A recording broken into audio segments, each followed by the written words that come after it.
Jackson Miller sat motionless in the driver's seat of his car, parked beneath the long shadow of a courthouse as late autumn leaves swirled in slow motion through the chilly breeze outside.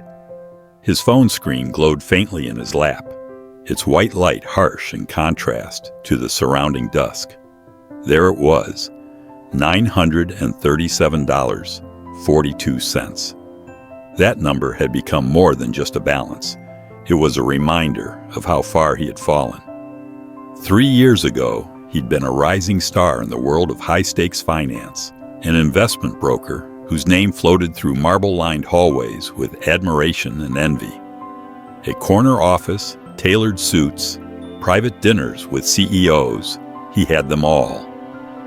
Now, the back seat of his Toyota served as his bedroom, the glove box as a drawer for crumpled resumes, and the gym down the street as a place to wash away the residue of a life that had come crashing down around him. The market crash hadn't just taken his job, it had taken everything. The clients vanished first, then the income, then the apartment he thought he'd never have to leave. His wife, Caroline, had lasted until the lease was up. Her parting words were as sharp as her exit was final. "You're too proud, Jackson. You never asked for help. And now you've lost everything." She'd taken what little remained in their joint accounts and vanished from his life like smoke. He hadn't spoken to his parents in over a year, and he avoided his brother's calls out of shame. All that was left was his stubborn will and a whisper of belief that he could fix this on his own. He had to. As the sun dipped below the courthouse rooftop, his eyes wandered toward a notice board nearby. A simple flyer fluttered under a pushpin. County property auction, foreclosed and abandoned properties. Minimum bids. Start at $500. He got out, almost in a trance, and scanned the listings. Among the multi-thousand-dollar homes and industrial lots, one entry jumped out at him like a flicker of light in a dark tunnel.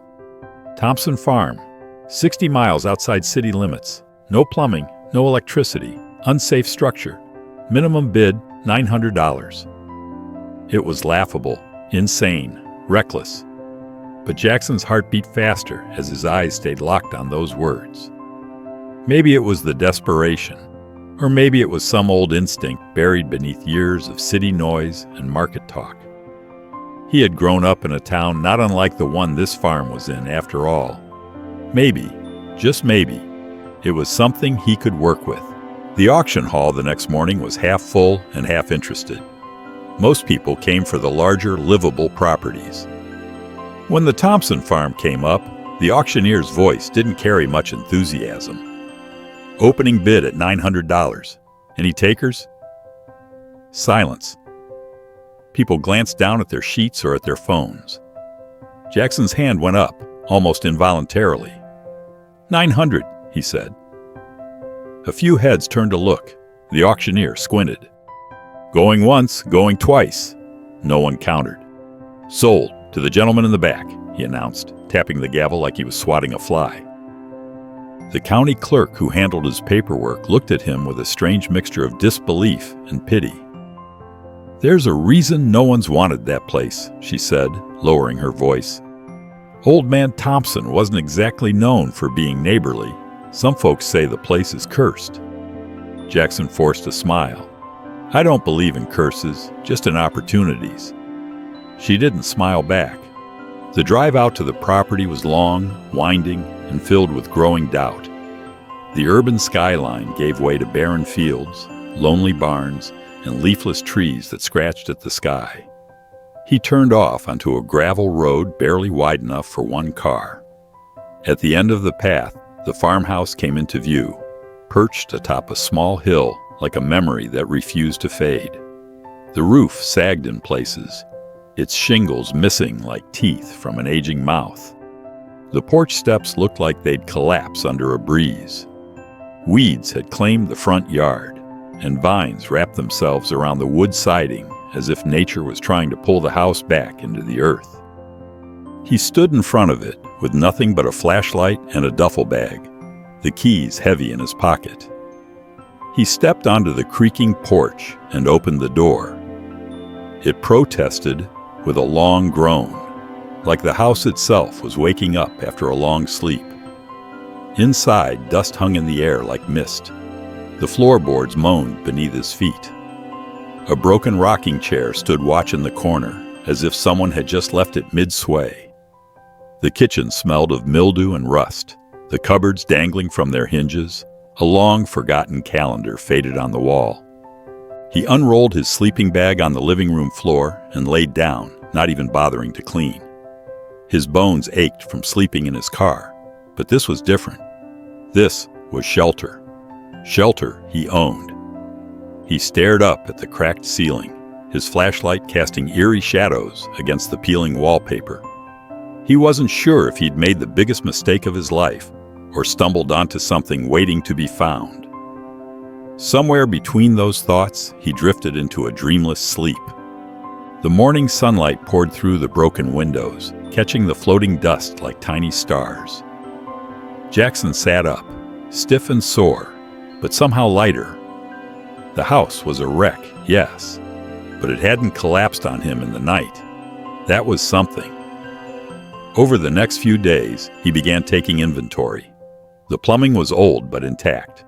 The roof needed patching, but it hadn't completely failed. The generator in the barn actually sputtered to life after some coaxing. He swept one of the upstairs rooms, moved his sleeping bag there, and cleared enough of the kitchen to make it functional. The barn was leaning and weathered, but still standing. It housed old equipment, rusted and forgotten, but there were tools he could use. In the evenings, he sat on the porch, watching the sun set over his land. That word, his, was a new kind of wealth. It wasn't money, it wasn't power, but it was solid. It was real, something he hadn't felt in a long, long time. On the third day, he finally decided to check the attic. The ladder creaked with every step as he pulled himself up into the gloom above. Dust choked the air, and cobwebs hung in long curtains. His flashlight beam swept across piles of boxes, old furniture, and trunks with buckled lids. Newspapers from the 1960s sat in stacked bundles, yellowed with time. Then he saw it, leaning against the far wall, a painting. It was a portrait of a man, stern and unsmiling, standing proudly in front of what looked like the very house Jackson now owned, though clearly in better days. The man's eyes seemed to follow him as he moved. Something about the painting made Jackson uneasy. He felt watched, judged. He looked at the face again. "You must be Old Man Thompson." Behind the painting, one of the floorboards sat slightly raised. His curiosity piqued. Jackson knelt and pried it up. Beneath it was a hollow space, and inside, an old metal lockbox. He pulled it out, heavy and cold, and carried it to the center of the attic. The lock was rusted, but intact. He found a hammer among the scattered debris and gave it a few firm whacks. The lock snapped, clattering to the floor. Inside was a stack of cash wrapped in faded cloth. Jackson froze. He reached in, lifting out bundles of bills, their faces aged but still crisp. 50s, hundreds, thousands. He counted one stack, $5,000, then another and another. Over $50,000 in total. He sat back, his breath caught in his throat. He hadn't seen this much money in years, but beside the cash was something more intriguing. A small leather-bound journal and a stack of documents neatly folded. He opened the journal. The handwriting was cramped, jittery. Dates ranged from 1967 to 1982. Notes about meetings, shipments, trust issues. The last entry sent a chill down his spine. "They're coming. I can feel it. If you find this journal, it will explain everything. The real treasure isn't just in this box. The farm holds secrets worth millions, but only someone who knows where to look will find them. I've hidden the map where only a worthy successor would think to search." Jackson's hands trembled. This wasn't just about forgotten cash in a dusty attic. This was something more, a puzzle, a secret, a legacy, and whether by fate, blood or pure desperation, he had found it. Jackson sat in the attic long after the sun had dipped below the horizon. The soft rustle of dry leaves brushing against the eaves as the wind picked up outside. The temperature dropped, but he hardly noticed. He was staring at the photograph tucked into the bottom of the lockbox. 6 men in suits standing in front of a barn, their expressions grim, their stance rigid. None of them smiled. The image was black and white, the edges curled with age. On the back, written in the same cramped handwriting as the journal, were the words, "The Brotherhood, 1965. In the center of the photo was the same man from the portrait, Old Man Thompson. But what shook Jackson to his core was the man standing to his left. A man he recognized from an old photograph that used to sit on his mother's dresser. A man she had said was his grandfather. He couldn't speak, could barely breathe. This farm wasn't just some random property he'd picked up at an auction in a moment of desperation. This was connected to him, his blood, his history. And suddenly, everything shifted. The journal, the hidden money, the whispers of something greater buried on this land. It was all a thread in a much deeper fabric he hadn't even known he was wearing. Footsteps outside snapped him out of his daze. Headlights swept across the front windows downstairs, and the rumble of an engine cut off. Jackson bolted upright, stashing the box beneath an old trunk, slipping one bundle of cash into his pocket. He crept down the attic ladder and reached the front door just as a truck rolled to a stop in the driveway, its lights fading into silence. A tall man stepped out, boots crunching gravel. He wore faded jeans, a worn flannel shirt, and a weathered face that told a story of hard days and harder winters. He looked like the land itself had shaped him, sharp, strong, and unmovable. He walked up the steps as if he belonged there. "Name's Ray Harker," the man said, extending a rough, calloused hand. "I owned the farm just west of here. Saw someone moved in. Thought I'd say hello." Jackson shook his hand, firm and cautious. "Jackson Miller, just moved in a few days ago."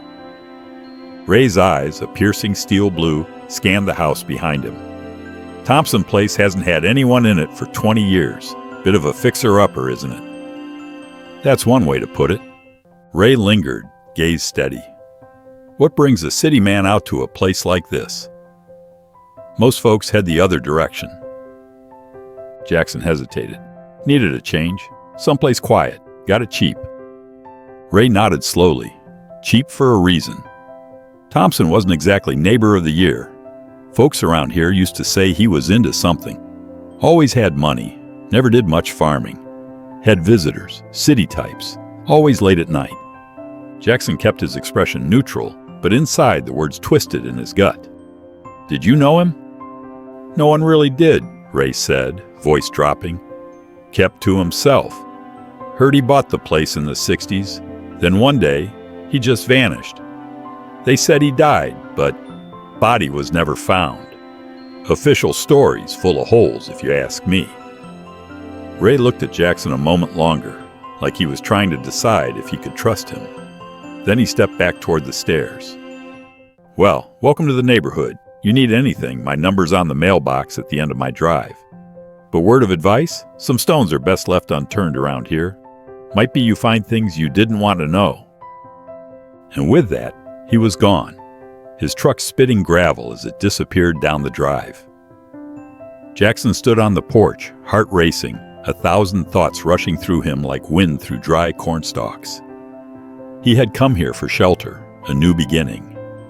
But every step was pulling him deeper into something he didn't understand, and now he couldn't ignore. That night, he sat at the rickety kitchen table with the lockbox open again, the journal's pages fanned out. The entries weren't just idle notes. They were coded, cautious, like a man writing while constantly looking over his shoulder. Phrases like "shipment received" and "they're watching again" popped up often. One page caught his eye. "The operation has shifted. The product is no longer stored here. But the knowledge is. The vault remains." And beneath that, circled in shaky ink, the phrase, "map secured." He didn't sleep. Instead, he tore through the house with surgical precision, behind cabinets, under floorboards, in every creaking closet and dusty corner. He found nothing. Until just after midnight, in the back of the upstairs closet, he discovered a floorboard that moved when he stepped on it, not loose, but spring-loaded. When he pressed it just right, it popped. Beneath it lay another box, this one smaller and simpler. No lock, just a heavy lid that lifted with a creak. Inside was a rolled parchment, aged and fragile. A map. He unrolled it on the floor, heart hammering. It was a hand-drawn blueprint of the farm, but unlike any modern survey. This one showed underground tunnels, secret entrances, and marked points scattered across the fields and even beneath the barn. At the bottom, a coded legend, LB7, D4, G12. He traced a finger across the symbols. Whatever the vault was, it wasn't in the house. It was somewhere else, beneath the land. And whoever drew this map had known exactly where to find it. The next morning, with the map folded carefully in his jacket and the journal zipped into his backpack, Jackson made his way into the fields. The weeds were thick, and the morning dew soaked his boots, but he didn't care. He moved like a man with a purpose. Somewhere out here, beneath these forgotten acres, a secret lay waiting. The barn, leaning and sun-bleached, stood at the far end of the field. Inside, the air was thick with dust, the scent of oil and rust lingering from decades past. He followed the map's coordinates carefully, counting paces like a treasure hunter. The spot marked D4 was just behind the hayloft ladder. He scraped away at the dirt with a rusted shovel until it hit something solid, wood. He dug faster, clearing enough to reveal a trap door, its hinges rusted but intact. There was no lock, just a ring handle. Jackson hesitated, took a breath, and pulled. The door groaned open with a sound that seemed to echo through time itself. Beneath it, a ladder descended into darkness. Cold air rose from the depths, carrying a scent of earth, metal, and something else, something he couldn't name. He descended slowly, each rung creaking under his weight. At the bottom, his flashlight revealed a corridor lined with stone. It looked more like a bunker than a root cellar. Pipes lined the ceiling. Crates were stacked against the walls, labeled with numbers and symbols. This place hadn't been built by a farmer. It had been constructed by someone with resources, someone with secrets to keep. He stepped deeper into the underground chamber, his breath visible in the cold. He could hear his heartbeat echoing off the stone walls. This wasn't just a secret stash. This was a facility, a laboratory. And somewhere in this labyrinth of shadows, the answers he'd been chasing his whole life were waiting. But he wasn't alone. Just as he reached a junction in the tunnel, the sound of footsteps echoed behind him, slow, deliberate, coming from the ladder above. Jackson quickly killed his flashlight and pressed himself into the shadows. Whoever it was, they weren't a neighbor, and they weren't here by accident. They knew this place existed, and they had come looking for something too. Jackson's pulse thundered in his ears as he clung to the cold, damp wall of the corridor, trying to blend into the darkness. The soft, rhythmic thud of boots echoed down the stone passageway, steady, confident, not the footfalls of someone lost or curious. No, this was someone who knew exactly where they were going, someone who had been here before. A narrow beam of light cut through the pitch-black tunnel. It danced across the crates, walls, and floor like a slow-moving searchlight. Jackson held his breath as the footsteps grew louder. Then he saw the silhouette. A tall man, his figure firm and composed, descended the last rung of the ladder. The light revealed a lean frame, broad shoulders, and a face half covered in shadow, beneath a hooded jacket. He moved with the calculated calm of someone not searching, but confirming. Jackson stayed still, the map still in his coat pocket, his fingers wrapped around a rusted pipe along the wall for support. The man's flashlight paused over one of the crates. He knelt, brushed away dust, and opened it casually. Whatever he found inside, he expected it. He muttered into what sounded like a radio. Crate 12B intact, no sign of breach. Proceeding to vault checkpoint. Jackson's heart sank. Vault. This stranger wasn't just familiar with the place. He was part of whatever operation had once existed here. And now, apparently, it was active again. The man stood, turned down a side passage, and disappeared from sight. Jackson exhaled slowly, his muscles tight and aching from the tension. As soon as the footsteps faded far enough, he crept silently back toward the ladder. He knew he couldn't risk being caught. Not now, not when he had proof in his backpack and a map in his jacket. The secret wasn't his alone anymore. Someone else had come back to claim it. Back in the farmhouse, Jackson bolted the door behind him and went straight to the bedroom where he'd stashed the journals and documents under the floorboards. He laid everything out. Thompson's journal, his grandfather's notebook, the Brotherhood photograph, and now the parchment map. Taken alone, each piece was mysterious. Together, they formed something staggering. The Brotherhood wasn't just a name. It was a network, a carefully woven group of men who had created something powerful, valuable, and possibly dangerous beneath this farm. But what exactly had they done? What was LB7? He flipped through his grandfather's journal again. The earlier entries were methodical, experiments, chemical breakdowns, test batches. But as the pages progressed, the tone changed. One entry stood out, circled in red. Compound LB7 alpha showed unprecedented results. Regeneration, acceleration. But behavioral anomalies persist. Subject 2 displayed erratic aggression. Long-term exposure may have unforeseen consequences. Thompson insists on distribution. I refuse. This must be buried. Literally. Jackson stared at the line. Regeneration? Acceleration? What had they created? Outside, the sun was beginning to rise, casting warm amber light across the frost-kissed fields. It should have been comforting, but instead, it felt ominous. The kind of beauty that comes just before a storm. He was deep in something ancient and unfinished, and there were still pieces missing. His phone buzzed. Unknown number. He hesitated, then answered. Jackson Miller? The voice was calm, clipped, with a faint European accent. Who is this?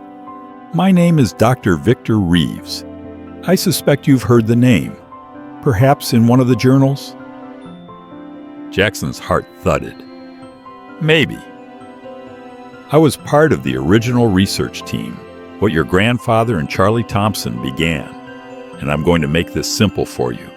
Do not bring this into the light. You don't know what you're dealing with. Jackson's grip tightened. Funny. You sound like someone who doesn't want this to be understood. I want it contained, Reeves replied, voice sharp now. We were playing with biological fire. LB7 isn't a miracle. It's a match dropped into dry forest. We lost control of it once. Your grandfather tried to shut it down. I wanted to continue. He hid the research. And now, you've stirred up something that's better left buried. Jackson said nothing, listening to the silence on the other end. I don't want to threaten you, Jackson, but others will. You need to understand, there are people who've been waiting decades for someone to dig deep enough. You're standing in a vault of scientific power that could alter civilization or destroy it. Then the line went dead. Jackson stared at his phone. This wasn't about money anymore. This was bigger than he could have imagined.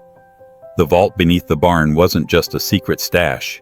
It was the chamber that held the keys to a forbidden science. The knock on the door made him jump. He grabbed the map and tucked it into the back of a drawer before opening the door a crack. It was her. A woman in her early 30s stood on the porch, auburn hair tied back, boots covered in mud, and a calm confidence in her eyes. She held a thermos of coffee and nodded once. You must be Jackson Miller. He opened the door cautiously. "And you are?" "Abigail Harker, Ray's daughter." Jackson blinked. "Ray? The neighbor?" She stepped inside before he could finish the sentence and set the thermos on the table. "Yeah. He told me someone bought the place. Said you reminded him of someone."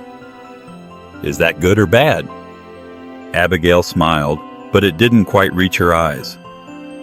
"Depends on which Thompson's secret you're trying to find." That stopped him cold. "You know about Thompson?" "My family's been tied to this land for a long time, longer than even Thompson. You think he built this house without help?"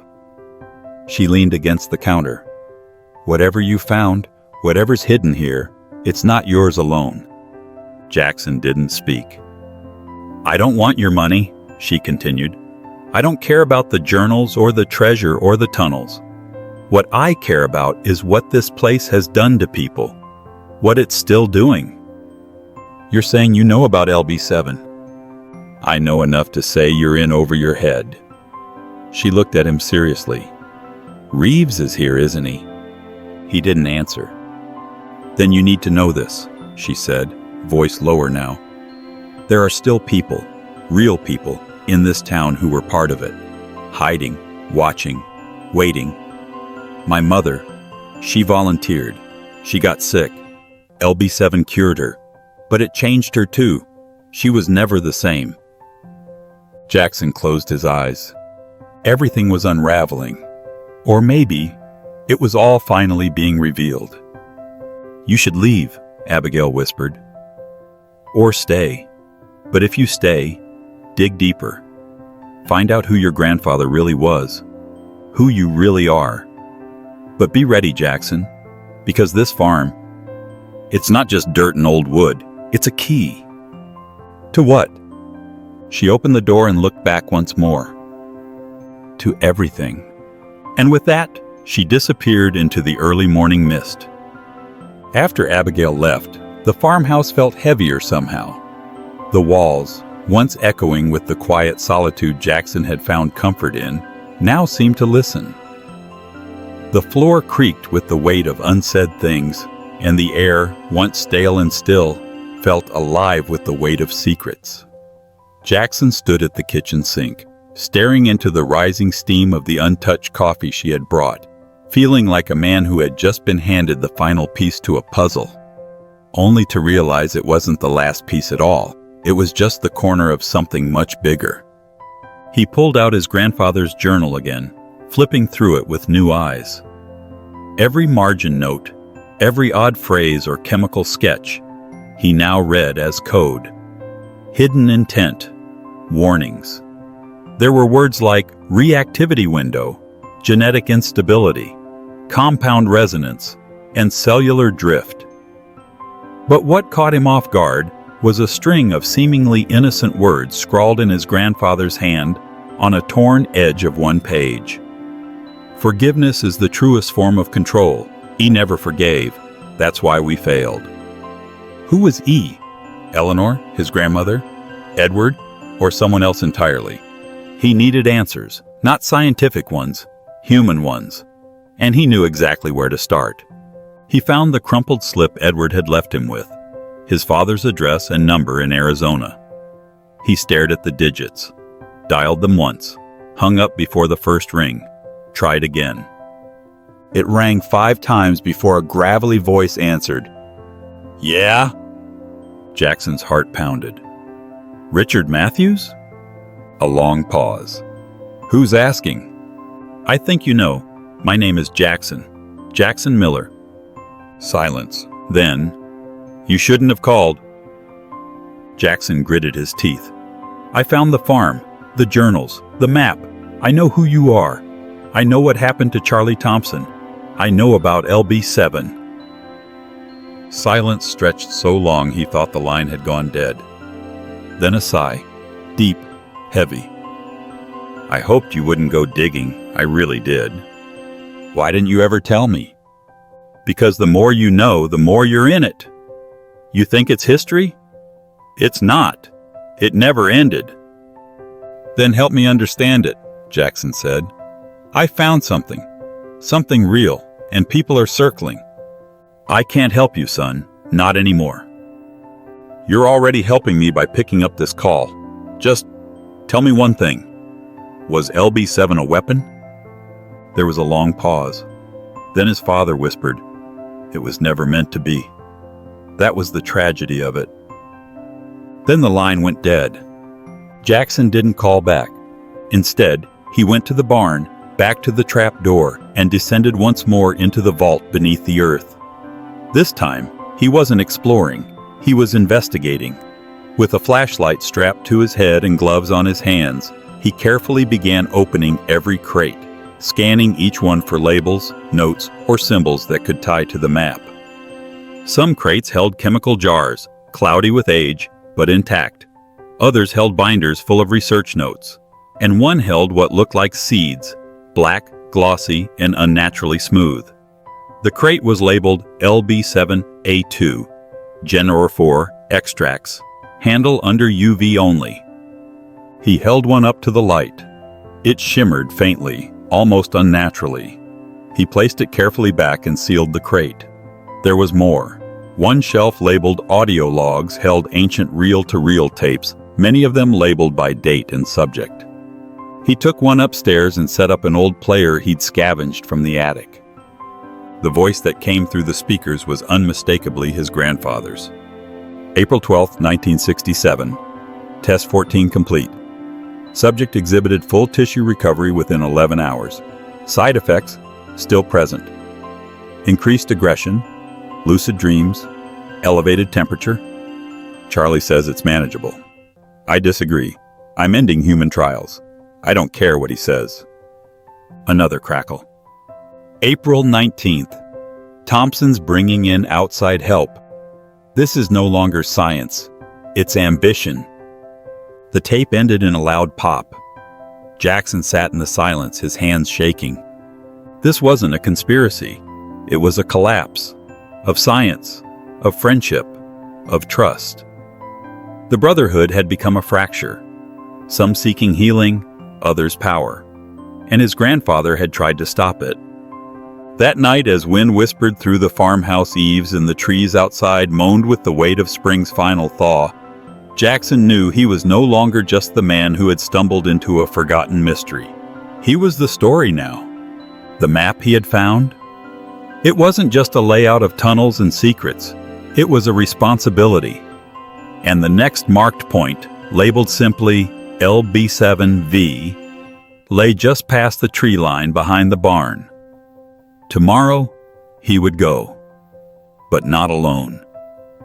He pulled out his phone and texted Abigail. "Meet me at the barn at dawn. Bring gloves, and maybe a flashlight." The reply came quickly. "I was already planning to." Morning broke over the Miller farm with a heavy silence, the kind of hush that blankets the land before something irreversible. The sky was gray, streaked with low clouds, and the wind had picked up, rustling through the newly sprouting fields like whispers of the past. Jackson stood near the barn, hands in his coat pockets, eyes fixed on the tree line that marked the northern edge of the property. Abigail arrived right on time, her boots crunching over the damp gravel, flashlight clipped to her belt, a backpack slung over her shoulder. She gave him a long, unreadable look. "You found another site?" Jackson nodded, holding out the parchment map, now worn from handling. LB7V, it's the only marked point left. Every other location led to something. Documents, equipment, journals. But this one, it's different. How? It's the only one marked in red. They didn't speak again as they crossed the fields, moving quietly beneath the looming branches. The morning chill clung to their skin, but Jackson barely noticed. His mind was ablaze with the voices of the past. His grandfather's regret, Reeves's ambition, Edward's warnings, Abigail's story of her mother. All threads in a tapestry too tangled to ever be simple again. The site was half buried beneath decades of leaf rot and brush. A small rise in the earth overgrown with moss and vines. But beneath the undergrowth was a metal hatch, similar in design to the one beneath the barn, but newer, reinforced. It took an hour to clear it, and longer to pry it open. A rush of stale air met them as the hatch creaked upward. Jackson peered inside. A ladder led down into darkness. He looked at Abigail. "Last chance to change your mind." She scoffed softly. "Not a chance." The descent was slow, careful.